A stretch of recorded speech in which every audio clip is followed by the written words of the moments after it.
I'm going to talk of another ecological disaster. I've already spoken about the acacia tree. Till today, it has not come up at the assembly.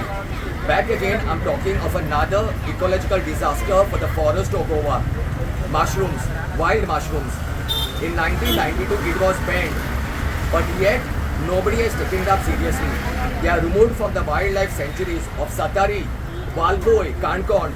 These cannot be harvested. They are on the verge of extinction. Our entire forest of Goa is on the thread. My appeal is people who are educated, please stop patronizing this. This is over harvesting. Dr. Nandakumar Kamath has already spoken a lot about over harvesting of mushrooms in Goa. But still, I appeal to each one of you all who are sensible, ecological friendly and who love the forest of Goa, please do not buy mushrooms.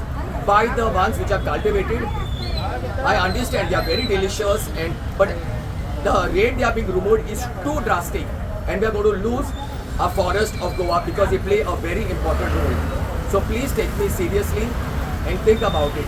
And this is just an appeal. Thank you.